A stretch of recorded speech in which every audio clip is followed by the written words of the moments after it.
लगता है नई तितली है, तन्मय के एक दोस्त ने कहा। क्या एटीट्यूड है, दूसरे ने कहा। इसकी तो रैगिंग करने में मज़ा आएगा। आखिर हम भी तो देखें क्या चीज़ है ये। तन्मय ने तिरछी हंसी हंसते हुए बोला। कॉलेज में आज सुहाना का पहला दिन था। उसने उस दिन ब्रांडेड रेड कलर का क्रॉप टॉप व फिटेड ब्लैक डेनिम शॉर्ट्स पहनी थी। सो इस आउटफिट में वो कुछ ज़्यादा ही गजब ढा रही थी। जैसे ही कॉलेज पार्किंग में कार पार्क करके वो गाड़ी से उतरी कि सब लड़के उसे ही घूरने लगे। सुहाना को देखकर कोई भी अंदाज़ा लगा सकता था कि वो किसी अमीर बाप की संतान है। लंबा कद, मेंटेन किया हुआ फिगर, काली कजरारी हिरनी सी आंखें, ब्रांडेड लिपस्टिक से लाल किए धधकते होंठ, कंधे तक खुले छोड़े हुए लहराते बाल, उस पर लाल लिबास, बस जो देख रहा था आहें भर रहा था। एक कलाई में घड़ी, दूसरे में ब्रेसलेट, हाथ में बुक्स पकड़े हुए, हाई हील्स में टिकटॉक टिकटॉक करते हुए जैसे ही वो आगे बढ़ी, एक लड़के ने उसे रेड रोज ऑफर कर ही दिया। सुहाना ने आधा से मुस्कुराते हुए फूल पकड़ा और गुस्से में उसे मसलते हुए उस लड़के के मुंह पर फेंक दिया। हम्म कहते हुए वो आगे बढ़ गई। तन्मय अपने दोस्तों के साथ एक तरफ खड़ा हुआ यह सब देख रहा था। तन्मय टॉल, डार्क, हैंडसम लड़का था। वो भी black T shirt, blue jeans, branded घड़ी, ब्रांडेड शूज, किसी भी मायने में सुहाना से कम नहीं था वो। लड़कियां उसे देखते ही फ्लैट हो जाती थी। सुहाना ने अपनी क्लास की तरफ जाने वाले स्टेयर केस की तरफ कदम बढ़ाए। अभी वो कुछ ही कदम चली होगी कि तन्मय और उसके दोस्तों ने उसका रास्ता रोक लिया। ए मिस्टर, रास्ता छोड़ो मेरा, सुहाना ने गुस्से में कहा। Fresher right? तन्मय ने उससे पूछा। Suhana yes. So? Tanmay well, we are your seniors, हम तुम्हारे सीनियर्स हैं, तो गाइड इंट्रोडक्शन तो बनता है, क्यों? तन्मय ने सुहाना के चारों ओर चक्कर काटते हुए अपने दोस्तों से कहा। इंट्रोडक्शन या रैगिंग? सुहाना ने गुस्से में उसे घूरते हुए पूछा। तन्मय, कुछ भी समझ लो। Suhana, you know ragging is totally and strictly prohibited. तुम जानते हो कि रैगिंग करना प्रतिबंधित है। तन्मय, लगता है मिस जूनियर हमारी पर्सनैलिटी देखकर नर्वस हो रही है या शायद डर गई है। तन्मय ने उसे चिढ़ाया। सुहाना, डर? और मैं? लुक मिस्टर, मैं किसी से नहीं डरती, सुहाना ने थोड़ा अलग ढंग से हंसते हुए कहा। तन्मय, ओ, ये किसी से नहीं डरती, सोच लो, हम जो कहेंगे करना पड़ेगा। Okay, I can do anything. ठीक है, मैं कुछ भी कर सकती हूँ, सुहाना ने तमकते हुए कहा। तन्मय, ओके देन किस हिम। ठीक है, तो फिर इसको किस करो, तन्मय ने अपने एक दोस्त की तरफ इशारा करते हुए कहा। सुहाना जितनी ब्यूटीफुल थी उतनी ही बोल्ड भी। तन्मय की बात सुनकर उसके चेहरे पर एक व्यंग्यात्मक हंसी उभर आई। किस? और वो भी इस लंगूर को? अगर किस ही करना है तो तुम क्या बुरे हो? कहते हुए सुहाना तन्मय की ओर बढ़ी, अपने होंठों को उसके होंठों तक लेकर गई और झटके से अपना हाथ उठाकर उसने तन्मय के मुंह पर जोरदार तमाचा मारना चाहा, पर तन्मय ने उसका हाथ पकड़ लिया और बोला। ये ट्रिक बहुत पुरानी हो गई मैडम, हिंदी मूवीज हम भी देखते हैं। बोलते हुए तन्मय ने उसका हाथ पकड़कर उसे घुमा दिया और उसका हाथ उसी की कमर से लगा दिया। दूसरे हाथ से उसने उसे दबोचना चाहा, पर उससे पहले ही सुहाना ने अपनी हाई हील शू से तन्मय के शूज पर जोर से मारा। तन्मय जोर से चिल्लाया और उसकी पकड़ से सुहाना अलग हो गई। नेक्स्ट टाइम मुझसे पंगा लेने से पहले 10 बार सोचना मिस्टर सीनियर, गुस्से में बोलकर सुहाना वहां से चली गई। तन्मय उसे जाते देखकर बड़बड़ाया। कोई बात तो है इसमें, एकदम टक्कर की है, लगता है खूब जमेगी इसके साथ। इसके बाद जब भी सुहाना और तन्मय का सामना होता, सुहाना भौं चढ़ाकर निकल जाती। तन्मय भी उसे भाव नहीं देता, लेकिन कुछ तो था जो तन्मय के अंदर बदल रहा था। कुछ दिनों बाद कॉलेज में इंटर कॉलेज फेस्ट आयोजित हुआ। दूसरे कॉलेज से भी स्टूडेंट्स आए थे। फेस्ट का दूसरा दिन था। बॉनफायर नाइट थी।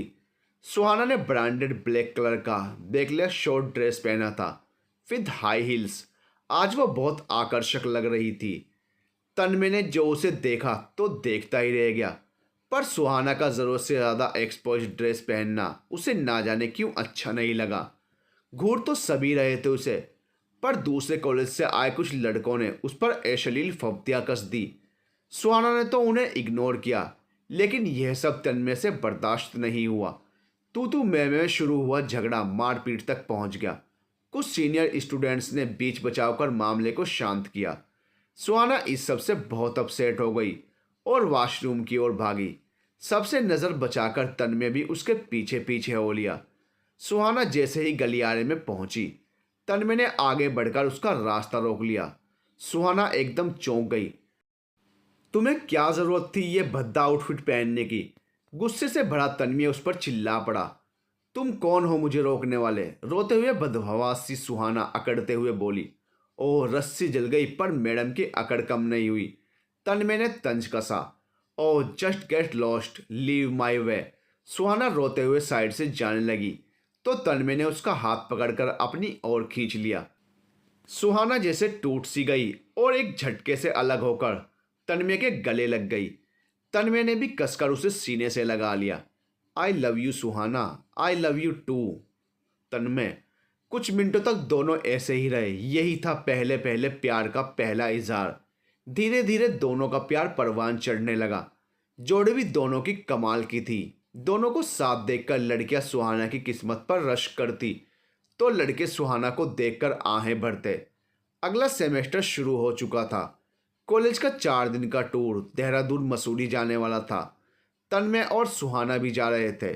बस चलने के लिए तैयार थी। सुहाना बेसब्री से तन्मय का इंतजार कर रही थी, पर तन्मय अभी तक नहीं आया था।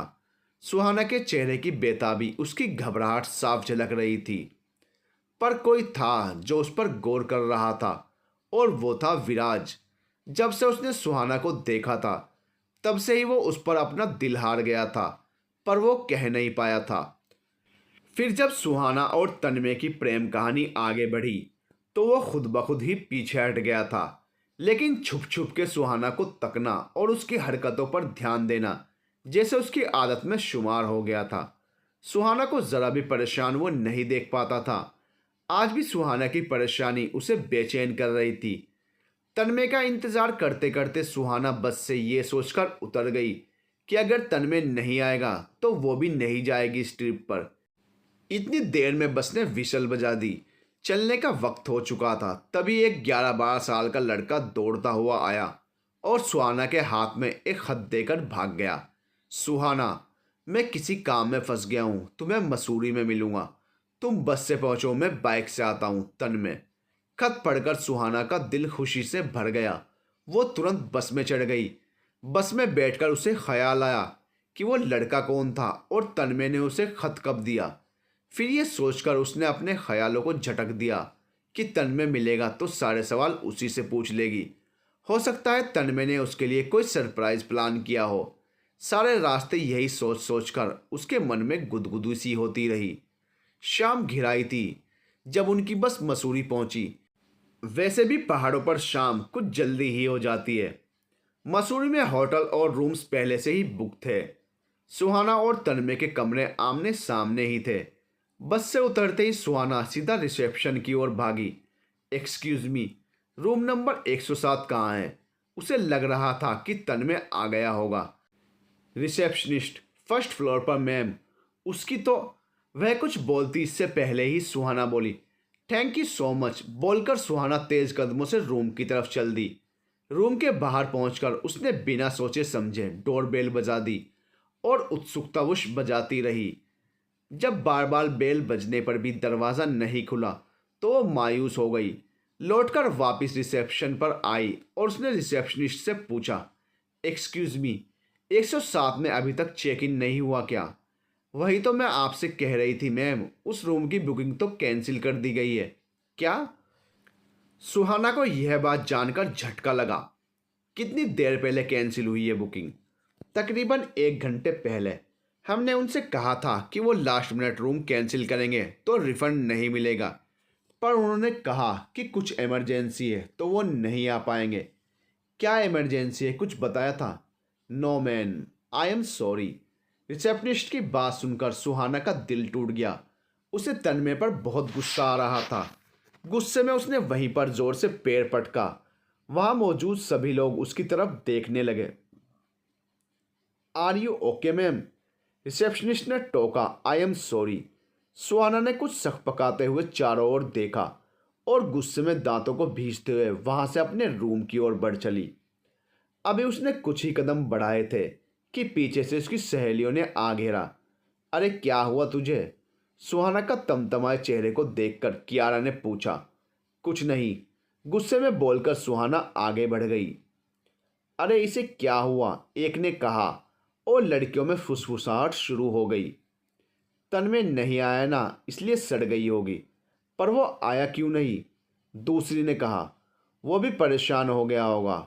मुश्किल से मौका मिला है बेचारे को कुछ दिन सुकून से रहने का। तीसरी ने मजाक उड़ाया। हाँ सही बात है, और उसने सोचा होगा कि मुसीबत से कुछ दिन तो पीछा छूटे। चौथी ने कहा। चलो आओ बला टली। सबने एक सुर में कहा और सब खिलखिलाकर हंस पड़ी। ऐसे ही गॉसिप करते हुए सब अपने अपने कमरों में चली गई। थोड़ी देर बाद सबने डिनर किया और थके होने की वजह से सब अपने अपने कमरे में चले गए। जब सब अपने अपने कमरे में चले गए तो क्यारा सुहाना के कमरे में पहुंची। सुहाना ने दरवाज़ा खोला और क्यारा धड़धड़ाते हुए कमरे में घुस गई और जाकर बेड पर पसर गई। क्यारा, अब बता क्या बात है? जब से आई है उखड़ी हुई है। सुहाना गुस्से में। ये तन्मय, आई टेल यू, मुझे मिल जाए एक बार, आई विल किल हिम। गुस्से में कसमताते हुए सुहाना ने कहा। क्यारा, क्यों वो नहीं आ रहा क्या? पर बस में तो तू कह रही थी कि वो यहाँ पर ही मिलेगा। हाँ, लेकिन यहाँ आकर पता चला कि जनाब ने बुकिंग कैंसिल कर दी है। सुहाना गुस्से और व्यंग्य से बोली। क्यारा, पर क्यों? सुहाना, पता नहीं, कोई ज़रूरी काम है उसको। क्यारा, तो क्या पता सच में ही हो, नहीं तो वो लास्ट मिनट बुकिंग कैंसिल क्यों करता? सुहाना, ज़रूरी काम, सब बकवास है, उसने चीट किया है मुझे, छोड़ूंगी नहीं मैं उसे। ओहो लीव इट। क्यों बेकार उसकी वजह से मूड ख़राब कर रही है? इंजॉय करने आए हैं यार, तुम बस मज़े लो और ट्रिप को इंजॉय करो यार। सुहाना, हाँ तुम ठीक ही कह रही हो। कियारा, तू कहे तो मैं तेरे रूम में ही सो जाऊं? सुहाना, नहीं नहीं, इसकी ज़रूरत नहीं है, मैं अब ठीक हूँ। कियारा, ठीक है फिर, तुम अब रेस्ट करो, कल सुबह मिलते हैं, गुड नाइट। और कियारा वहाँ से चली गई। अगली सुबह सब घूमने के लिए निकलने लगे। सुहाना जाना नहीं चाहती थी, पर कियारा ने उसे समझाया कि वो नहीं जाएगी तो सब उसका मजाक बनाएंगे। कियारा के समझाने पर सुहाना मान गई। वो बाहर निकले तो हल्की फुल्की फुहारें पड़ रही थी। चारों तरफ बादल और कोहरा छाया था। पहाड़ों पर छाए बादल कुछ यूं एहसास करा रहे थे जैसे किसी ने बड़े बड़े रुई के फोहे रख दिए हों। खाई अभी कोहरे से लबालब थी। कोहरा इतना घना था कि खाई की गहराई का अंदाज़ा लगाना मुश्किल था। कोहरा बिल्कुल सतह तक छाया था। यूं लगता था कि जैसे सफ़ेद दूध या संगमरमर का फर्श बनाया हुआ हो। पर जो गलती से भी एक कदम आगे बढ़ा तो सीधा हजारों लाखों फीट गहरी खाई में, जहाँ किसी की हड्डियाँ भी ना मिलें। ऐसी ही एक खाई के पास सुहाना और उसके दोस्त पहुंचे। सुहाना के चेहरे पर अभी भी गुस्से और उदासी की लकीरें थी और उस पर ये मनभावन नज़ारे उसके मन को और जला रहे थे। कुछ देर फोटोज़ वगैरह लेने के बाद उसके दोस्त आगे बढ़ गए। चल सुहाना, उन्होंने कहा भी, पर सुहाना ना जाने कहाँ खोई थी कि उसने सुना ही नहीं। उसके दोस्तों ने भी ध्यान नहीं दिया कि सुहाना ने उनकी बात नहीं सुनी है।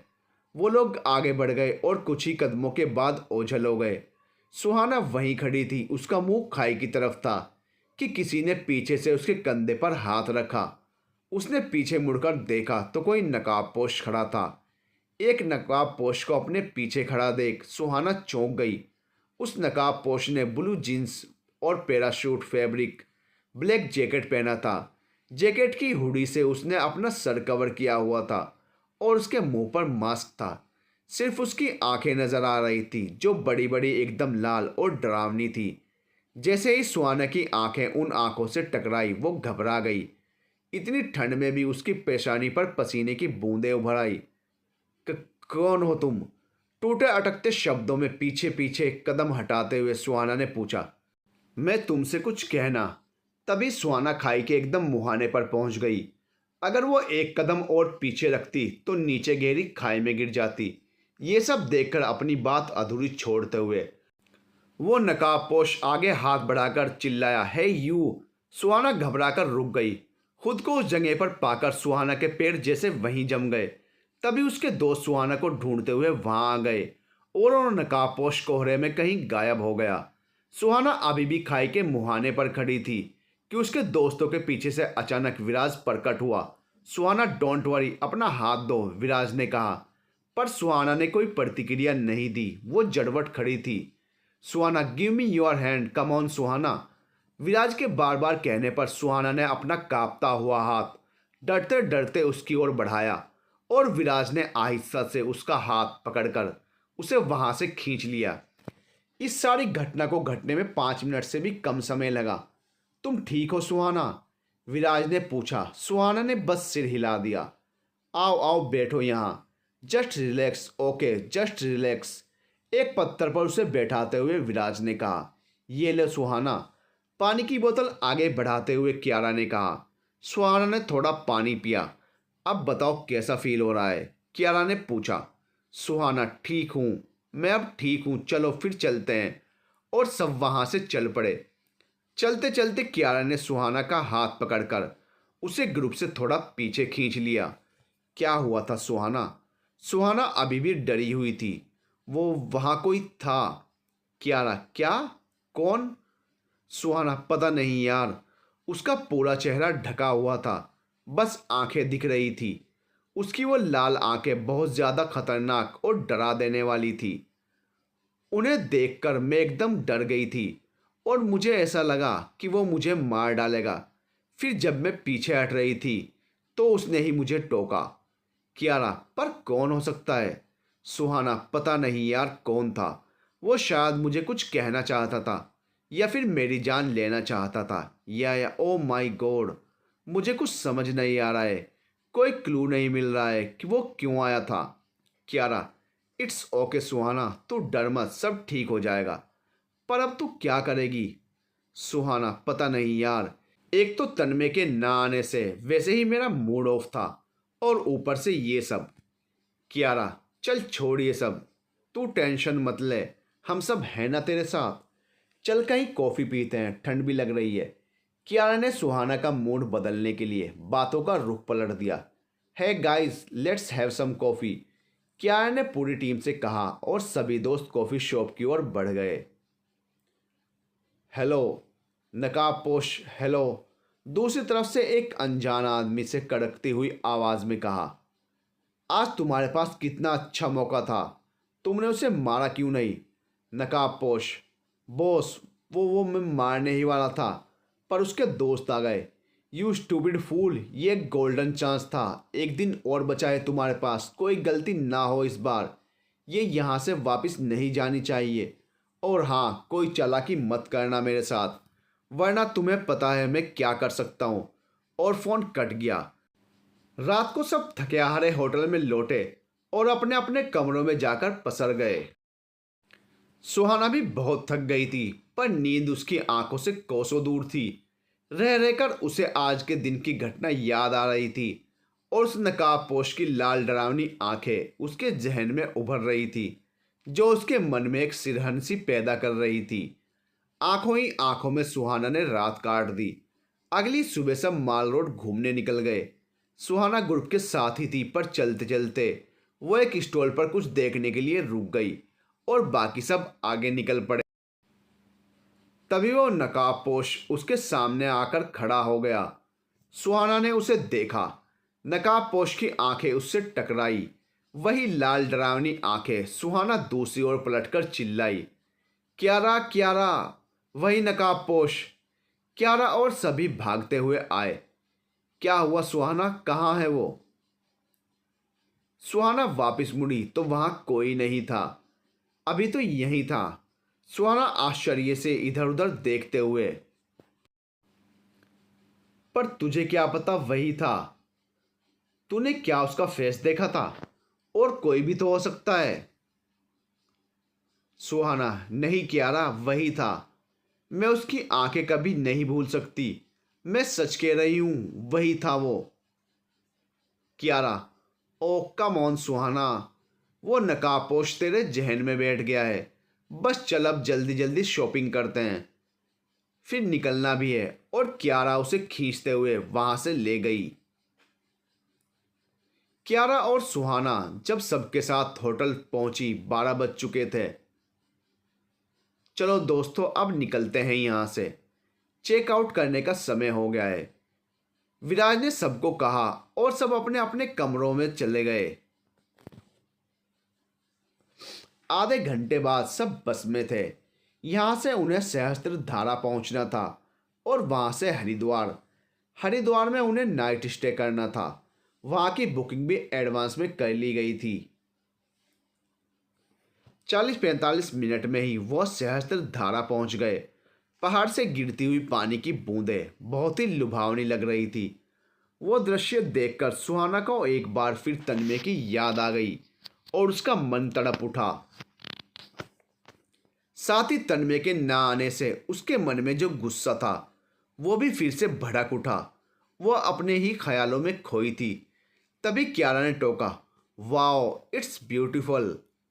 सुहाना ने उसकी बात पर कोई प्रतिक्रिया नहीं दी तो कियारा ने फिर टोका, क्या हुआ तुझे, कहाँ खोई है? हाँ हम कुछ नहीं, सुहाना ने टालते हुए कहा। उस नकाबपोश के बारे में सोच रही है क्या? लगता है तुझे उससे प्यार हो गया है। कियारा ने उसे छेड़ा। ओ मजाक मत कर यार, सुहाना ने तनकते हुए कहा। यहाँ दिल जल रहा है और तू मस्ती कर रही है। सुहाना गर्दन और हाथों को हवा में लहराते अभी आगे कुछ बोल ही रही थी कि सहस्त्रधारा की ओर से आने वाले पथरीले रास्ते पर उसकी नज़र पड़ी, जहां वो नकाबपोश खड़ा था। और वो उंगली से उधर इशारा कर चिल्लाई, देख कियारा, वही देख, उधर देख। कियारा की उस तरफ पीठ थी। उसने पलटकर देखा, वहां कोई नहीं था। कहाँ, कोई भी तो नहीं है यार। तब तक सुहाना की चीख सुनकर आसपास खड़े उसके दो चार दोस्तों ने भी उसे घेर लिया। क्या हुआ सुहाना, क्या हुआ? चिल्लाई क्यों? अरे कुछ नहीं, इसे बस वहम हुआ है, इसलिए इसे हर तरफ वो नकाबपोश ही दिख रहा है। कियारा बोल पड़ी। कियारा की बात सुनकर सुहाना ने कहा, नहीं यार, ये वहम नहीं है, वो सच में था। ओहो, भूल जाओ उसे, चल पिक्स लेते हैं। और दोनों सेल्फीज लेने लगी। इधर नकाबपोश का फोन फिर बज उठा। तुमने पूरे 2 दिन बर्बाद कर दिए, पर तुम 1-2 टके की लौंडिया को ठिकाने नहीं लगा पाए, उस अनजान आदमी ने फोन पर ही गरजते हुए कहा। पर मैं वो कोशिश कर, नकाबपोश ने अपनी सफाई देनी चाहिए। क्या मुंह में लगा रखी है तुमने? कितने अच्छे अच्छे मौके गंवा दिए हैं। यहाँ अगर तुम उसे ठिकाने लगा देते तो यहाँ पहाड़ों में उसकी लाश तक भी ना मिलती। नकाबपोश, सर मैं पूरी कोशिश करूँगा। अब क्या कोशिश करोगे? अब वो वापस जा रही है, 1 दिन और है तुम्हारे पास। अब की बार काम तमाम होना ही चाहिए, वरना। और फोन कट गया। सहस्त्र धारा से घूमते फिरते रास्ते में लंच करते हुए जब उनकी बस हरिद्वार पहुंची, शाम हो चुकी थी। होटल में चेक इन करके वो सब फ्रेश हुए और फिर हर की पैड़ी पर गंगा आरती देखने चले गए। गंगा आरती की भीड़ भाड़ में भी सुहाना को ये आभास हुआ कि जैसे उसने नकाबपोश को देखा है। पर फिर उसे कियारा की बात याद आ गई और उसे लगा ये उसका वहम ही है। अगली सुबह 5 बजे सबने गंगा जी में डुबकी लगाई। यहाँ भी सुहाना तन्मय को मिस कर रही थी और सोच रही थी, कितना अच्छा होता मैं और तन्मय यहाँ साथ साथ आते। पर इस तन्मय ने तो पूरा ट्रिप ही स्पॉइल कर दिया। ऊपर से एक बार भी कॉल नहीं किया और उसका नंबर भी यहाँ से नॉट रीचेबल आ रहा है। वापस जाकर ही खबर लूँगी उसकी। पता है अपनी गलती कभी नहीं मानेगा और उल्टा मुझ में ही कमी निकाल कर झगड़ा करेगा। पर देख लूंगी उसे क्या समझता है खुद को। ऐसे ही सुहाना मन ही मन भुनभुनाती रही। गंगा स्नान के बाद सबने वापसी की राह पकड़ ली। शाम होते होते सब वापस पहुंच गए। नकाबपोश भी सुहाना का पीछा करते हुए यहाँ तक आ पहुंचा, या यूं कहिए नकाबपोश यहीं से सुहाना के पीछे पीछे गया था और उसके साथ ही वापस आ गया। रात को भी नकाबपोश के फ़ोन पर उस अनजान बॉस का कॉल आया। बॉस, तो तुमसे ये काम नहीं हो पाया। नकाबपोश, नहीं बॉस, आप चिंता मत कीजिए, मैं ये काम करके रहूँगा। बॉस, हाँ हाँ पता है पता है, कितने बड़े 30 मार खा हो तुमसे कुछ नहीं होगा, अब मुझे ही कुछ करना पड़ेगा। और फ़ोन कट गया। पर उसकी बात सुनकर वो नकाबपोश घबरा गया। वो नहीं जानता था कि उस अनजान आदमी के खतरनाक इरादे क्या हैं और वो कुछ कर भी नहीं पा रहा था। मसूरी में भी वो सुहाना को नहीं मारना चाहता था, पर वो मजबूर था। वो सुहाना को बताना चाहता था कि कोई उसकी जान का दुश्मन है, पर वो सीधे तौर पर सबके बीच में नहीं बता सकता था, क्योंकि असली साजिशकर्ता का नज़र हरदम उस पर थी। उसने अकेले में सुहाना को बताने की कोशिश भी की, पर सुहाना उसे देखकर हर बार डर जाती और इसी वजह से वो सुहाना से कुछ भी नहीं कह पाया। उसने सोचा था कि अगर सुहाना यहाँ से सही सलामत चली गई तो वो साजिश करता कुछ नहीं कर पाएगा, पर अब उसके खतरनाक इरादे क्या हैं ये वो नकाबपोश भी नहीं जानता था। अगले दिन वो लोग ट्रिप पूरी करके दिल्ली पहुंच चुके थे। गाड़ी की तेज स्पीड के साथ सुहाना कॉलेज कैंपस में दाखिल हुई। जोरदार ब्रेक के साथ उसने पार्किंग में गाड़ी रोकी और उतरकर झटके से गाड़ी को बंद किया। फिर वो तेज कदमों से आगे बढ़ गई। वो गुस्से में उबल रही थी। यूं लगता था कि उसका और तन्मय का तीसरा विश्व युद्ध होने वाला था। सुहाना क्लासरूम की तरफ जाने वाली स्टेयर्स की तरफ बढ़ी तो सामने से तन्मय आ गया। यू चीट, सुहाना ने उंगली दिखाते हुए तन्मय से कहना शुरू किया कि तन्मय बोल पड़ा, अरे बस बस मेरी बात तो सुनो, मुझे थोड़ा काम आ गया था और फिर मुझे बाइक से उतरते वक्त थोड़ी चोट इसलिए नहीं आ पाया। चोट की बात सुन सुहाना का सारा गुस्सा उड़न छू हो गया। पर फिर तुमने वो खत क्यों लिखा कि तुम मुझे मसूरी में मिलोगे ताकि तुम्हारा ट्रिप खराब ना हो, माई स्वीट हार्ट। जैसे अब तो बहुत अच्छा रहा ना, कहकर सुहाना मुंह बनाकर वहां से जाने लगी तो तन्मय ने उसका हाथ पकड़ लिया। अच्छा बाबा सॉरी। सुहाना ये बात सुनकर थोड़ा चौंक गई। तुम और सॉरी, तुम तन्मय ही हो ना? उसकी बात सुन तन्मय थोड़ा सक पका गया, फिर हंसते हुए बोला, नहीं नहीं हूं मैं तन्मय। अरे मेरी राजकुमारी, तेरी जुदाई ने उस तन्मय को मार डाला और जीभ एक तरफ को बाहर निकालकर गर्दन एक तरफ लटका ली। उसकी हरकत देख सुहाना हंस पड़ी और तन्मय ने उसे गले से लगा लिया। तभी कियारा वहां आ गई। ओहो क्या बात है लव बर्ड्स, पूरे ट्रिप पर तो गुस्से में भुनभुना रही थी और अब देखो कैसे गले मिल रही है। तन्मय अब तू ही इसके दिमाग का इलाज कर, पता नहीं पूरे ट्रिप पर किस नकाबपोश को देखती रही। वो सच में था, बिलीव मी, सुहाना ने कहा। कियारा ले फिर शुरू हो गई। अरे कोई मेरी राजकुमारी का दीवाना होगा, अब हमारी राजकुमारी है ही इतनी हॉट एंड ब्यूटीफुल, तन्मय ने हंसते हुए कहा। सुहाना ने डरते हुए कहा, पर तन्मय वो सच में था, यहाँ ऐसे बिल्कुल मेरे पास आकर खड़ा हो गया था, पता नहीं बार बार कोहरे में कहाँ गायब हो जाता था। तन्मय ओहो, ट्रिप की बात ट्रिप के साथ ख़त्म करो सुहाना, तुम इतने कूल कब से हो गए तन्मय? सुहाना ने हैरानी से पूछा। हाय ये तुम्हारी जुदाई का असर है जानी। अच्छा छोड़ो ये सब, you know I have a good news for you. मैंने अपने घर में हमारे बारे में सब बता दिया है and they have no problem. उनको हमारी शादी से कोई आपत्ति नहीं है, बल्कि वो सब खुश हैं। Suhana oh wow, I love you so much, Suhana ने चहकते हुए कहा। पर मेरे घर वाले? तन्मय डोंट वरी, उन्हें भी मना लेंगे। शाम को ही तन्मय सुहाना के घर पहुंच गया। उसके घर वालों को तन्मय बहुत ही पसंद आया। वो जल्द ही दोनों की सगाई के लिए मान गए, पर वो तन्मय के घर वालों से मिलना चाहते थे। तन्मय ने बताया, मेरे पापा नहीं हैं, मेरी माँ और मामा लंदन में रहते हैं। वहीं उनका छोटा सा होटल रेस्टोरेंट का बिजनेस है।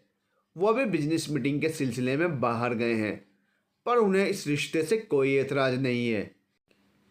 एक बार सगाई की डेट फाइनल हो जाएगी तो वो अपनी टिकट्स बुक करवा लेंगे। जल्दी दोनों की सगाई की डेट फाइनल हो गई।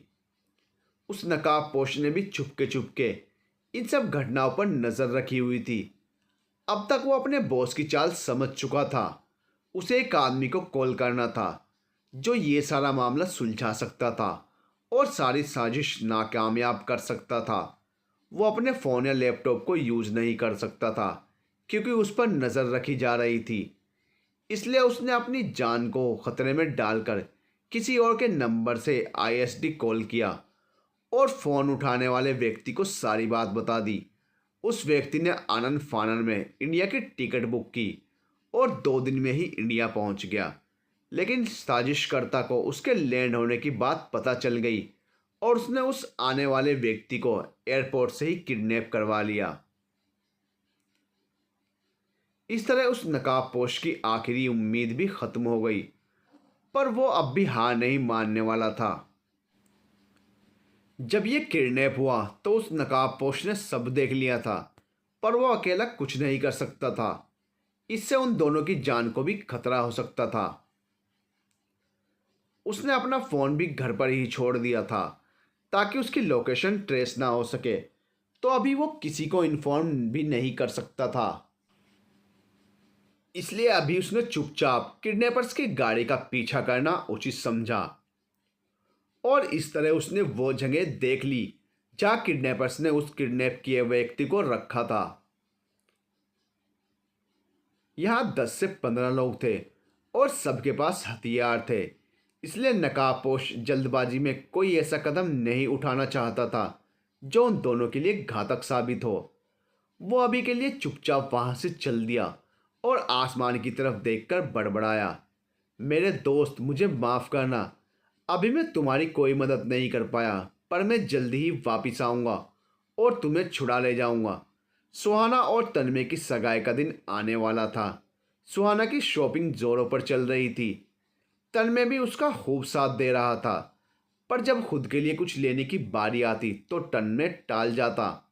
सुहाना ये सब नोटिस कर रही थी, पर कुछ कह नहीं रही थी। सुहाना को अपने लिए कॉस्मेटिक्स की शॉपिंग करनी थी। तन्मय भी साथ में था। तन्मय ने वहाँ उसे सारे प्रोडक्ट्स की शॉपिंग कराई। उसने सुहाना को बहुत खूबसूरत सा मेकअप किट भी प्रेजेंट किया। उसके बाद वो दोनों ज्वेलरी शॉप पर गए। यहाँ भी तन्मय ने उसे एक खूबसूरत डायमंड नेकलेस दिलाया। इंगेजमेंट रिंग भी डायमंड की थी। फिर जब तन्मय की रिंग पसंद करने की बारी आई तो उसने एक साधारण सी गोल्डन छल्ला पसंद किया। अब सुहाना से रहा नहीं गया। वो गुस्से में बोली, ये क्या तन्मय, इतनी सिंपल रिंग, कुछ और लेते हैं। तन्मय, नहीं सुहाना, ये ही ठीक है। सुहाना, पर क्यों, कुछ और देखो ना, यहाँ कितने अच्छे अच्छे डिजाइन हैं। तन्मय, नहीं सुहाना, तुम लो ना जो लेना है। सुहाना आग्रह करते हुए, प्लीज ना तन्मय, मैंने कहा ना नो। तन्मय का सुर इस बार थोड़ा ऊंचा था। दोस्तों, आपके हिसाब से ये नकाबपोश इंसान कौन हो सकता है और उसके इरादे क्या हैं? क्या वह सुहाना को मारना चाहता है या फिर उसकी जान बचाना? आपकी राय क्या है? कमेंट करके ज़रूर बताइए।